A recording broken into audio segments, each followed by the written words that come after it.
When buying a car, whether it's brand new or used, it can be very scary, intimidating, and overwhelming. Buying a car is a big deal because this is your first major purchase in your life, and you don't want to have buyer's remorse or pick the wrong car for you.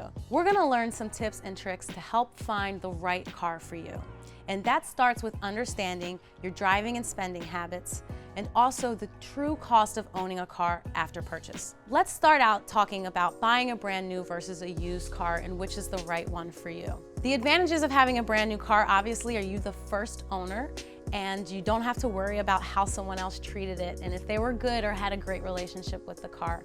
You also don't have to spend as much money up front for any repairs or maintenance, and they come with really good warranties. Any problems you have with the car, you can often take back to the dealer and they'll fix it. It gives you a lot of stress and anxiety-free driving for a couple of years. I know it sounds like a good idea to buy brand new cars. I used to buy a brand new car when I was an auto airhead every time because I didn't want to deal with the anxiety of my car breaking down and me needing expensive repairs.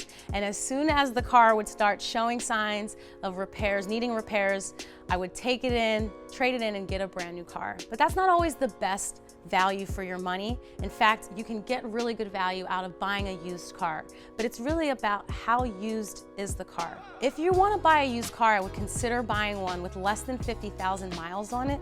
The 50,000 mile mark is right at the point where a car is really considered used. It may have only had one other driver, and it still has a warranty on it if it's got less than 50,000 miles, and it didn't really need any major repairs.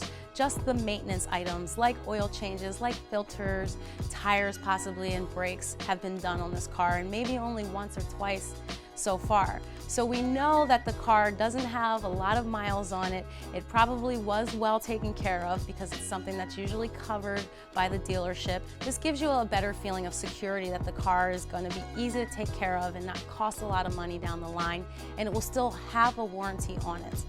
So consider purchasing a used car over a brand new car if it has less than 50,000 miles on it.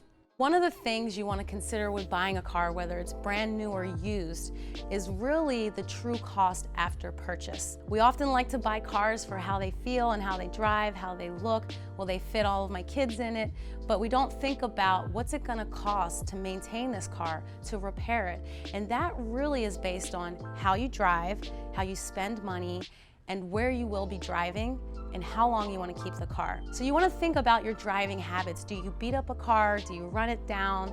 Or are you really good with taking care of your car? Do you keep up with the maintenance? And do you take it to your PCT?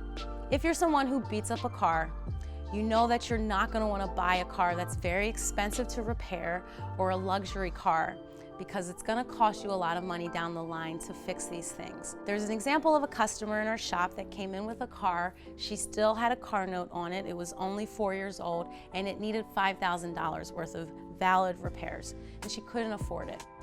This is an example of a case where you don't want to buy a luxury car, because after 3 or 4 years, it's going to cost a lot more money to fix it than a standard economy car. Thinking about too where you're driving the car. If you do a lot of city driving, it's harder on a car than highway because it's a lot of stop and go, turning on and shutting off the car. So I strongly recommend buying an economy standard car if you live in the city. It's going to get beat up more from other drivers. You're going to need to replace the tires and brakes and do oil changes a lot more frequently. I wouldn't buy a luxury car if I live in the city because it will cost you a lot of money to maintain it.